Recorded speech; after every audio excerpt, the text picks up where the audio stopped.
Welcome guys, hope that you all are well. आज हम बात करने जा रहे हैं अपने झारखंड के एक डिस्ट्रिक्ट के बारे में।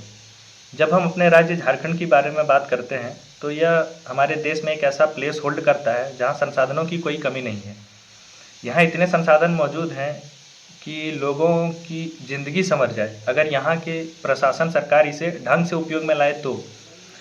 किसी क्षेत्र में अगर कोई महत्वपूर्ण संसाधन मिल जाता है या संसाधन का खोज हो जाता है तो उस क्षेत्र का विकास बहुत ही तीव्र गति से होता है और वहाँ रहने वाले लोगों का जो लाइफ स्टाइल है वो भी बदल जाता है। ये हम सब लोगों को पता है। लेकिन आज मैं आप लोगों के सामने इसके दूसरे पहलू को रखने आया हूँ। अगर हमारे क्षेत्र में अगर कोई इम्पोर्टेंट रिसोर्सेस मिलता है तो हमें खुश होना चाहिए कि हमारी लाइफ स्टाइल बदल जाएगी या उसके फ्यूचर में होने वाले परिणामों के लिए सजग हो जाना चाहिए। संसाधन को उपयोग में लाने के लिए हम वहाँ के पेड़ पौधे और वनस्पतियों को जिस प्रकार उजाड़ देते हैं तो प्रकृति भी हमसे निश्चित रूप से उसका बदला लेगी। आज हम बात करने वाले हैं ऐसे ही हमारे झारखंड के एक डेवलप्ड सिटी धनबाद के बारे में। क्या आप लोगों में से किसी को पता है कि धनबाद में आज क्या हो रहा है? चलिए समझते हैं। आप लोगों को ये तो पता ही होगा कि पूरे देश में सबसे ज़्यादा कोयला धनबाद से निकलता है और इसीलिए जो हमारा धनबाद है वो हमारे भारत देश में सबसे महत्वपूर्ण शहरों के रूप में जाना जाता है और यही रीज़न है कि ये हमारे झारखंड में भी एक डेवलप सिटी है। लेकिन हमारे ग्रंथों में कहा गया है ना कि जहाँ पाप है वहाँ पुण्य है, जहाँ भगवान है वहाँ असुर है। इसी तरह धनबाद को कोयले के रूप में वरदान के साथ साथ श्राप भी मिला हुआ है। आज धनबाद में निवास करने वाले लोग हमेशा डरे रहते हैं कि कब वहाँ की ज़मीन धंस जाए और वो जाके पाताल में समा जाए।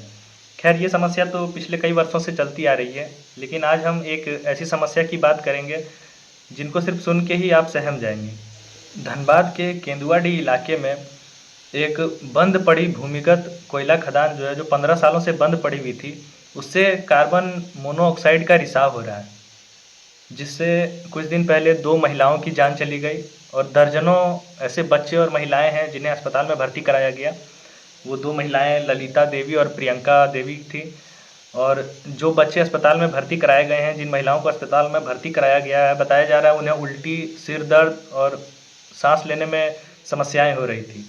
ये गैस उस खदान में दबाव के कारण फंसी हुई थी और दरारों के माध्यम से अभी रिहायशी इलाकों तक पहुंच चुकी है और उन इलाकों में केंदुआडीह का राजपूत बस्ती, मुस्लिम मोहल्ला और अगल-बगल के कुछ बस्ती को मिला के लगभग 10,000 से 15,000 के लोग आते हैं। जिला प्रशासन द्वारा वहाँ के निवासियों को बेलगड़िया और करमाटांड़ में शिफ्ट किया जा रहा है, लेकिन वहाँ के जो निवासी हैं वो धनबाद रांची पथ मार्ग में काफ़ी दिनों से प्रदर्शन कर रहे हैं अपनी आजीविका और घर बार को लेके। आइए अब समझते हैं कि ये समस्या हो क्यों रही है। देखिए, कार्बन मोनोऑक्साइड जो गैस है वो हमारे वातावरण में पहले से ही कुछ मात्रा में मौजूद होती है, लेकिन वहाँ की जो एनडीआरएफ टीम है, नेशनल डिज़ास्टर रिस्पांस फोर्स, और डिस्ट्रिक्ट इंक्वायरी की टीम ने जाके जब वहाँ पे जांच किया तो उन्हें पता चला कि ये जो गैस है वो अपने निश्चित मात्रा से 30 गुना ज़्यादा बढ़ चुका है। पहले इसकी जैसे मात्रा थी वहाँ पे 50 ppm, पार्ट पर मिलियन, ये एक यूनिट होता है, वो अभी जाके 1500 हो चुका है, 1500 ppm बढ़ चुका है जाके।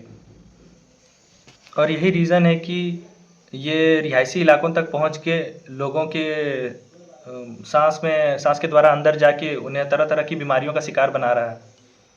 अब बहुत से लोग इसकी गंभीरता को नहीं समझ पा रहे हैं। देखिए, 2020-2021 में जो कोरोना वायरस आया था और जिसने दुनिया पे इतना कहर ढाया, वो एक वायरस था जो किसी व्यक्ति के छूने या उसके उपयोग की हुई वस्तुओं को उपयोग करने से फैलता था।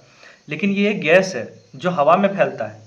इसके लिए हमें कहीं जाने की ज़रूरत नहीं है, ये हमारे घर तक खुद पहुँच के आएगा हमें मारने के लिए। हमारे अगल बगल के वातावरण में मिल के सांस के माध्यम से हमारे अंदर जाएगा और हमें पूरी तरह डिस्ट्रॉय कर देगा। और ऐसा नहीं है कि इस बात का पहले से प्रशासन को पता नहीं था, ये कभी ना कभी होना ही था, क्योंकि पिछले विगत वर्षों से वहाँ के कोयला खदानों में लगातार आग जलती है आ रही है।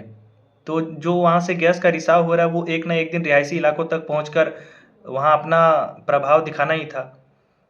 हमारे जो धनबाद के सांसद हैं ढुल्लू महतो, वो वहाँ पे आए, आएँ बाएँ दाएँ करके निकल गए।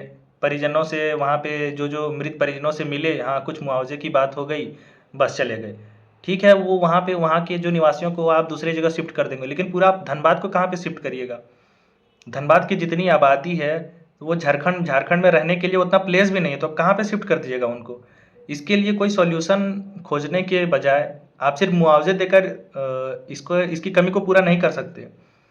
हमारे जो हेल्थ मिनिस्टर हैं, वो खुद स्टेथोस्कोप लगा के मरीजों का इलाज कर रहे हैं, जहाँ उन्हें जाना चाहिए वहाँ पे वो जा नहीं रहे हैं। क्या स्थिति बनी हुई है धनबाद में, क्या चीज़ का ज़रूरत है, डिपार्टमेंट को क्या चाहिए उसे रोकने के लिए, कितने फंड चाहिए, उस पे अभी तक इनका कोई टिप्पणी नहीं आया हुआ है। खैर, अब देखते हैं हमारी राज्य सरकार इस पर क्या कदम उठाती है, लेकिन ये कन्फर्म है कि अगर जल्दी से इस पे कोई बड़ा एक्शन नहीं लिया गया, तो हम झारखंड में आने वाली एक बड़ी आपदा को रोक नहीं पाएंगे। और लास्ट में एक कोट कहना चाहूँगा, health must heal not harm, progress must sustain not consume, and science must serve not separate. Thank you.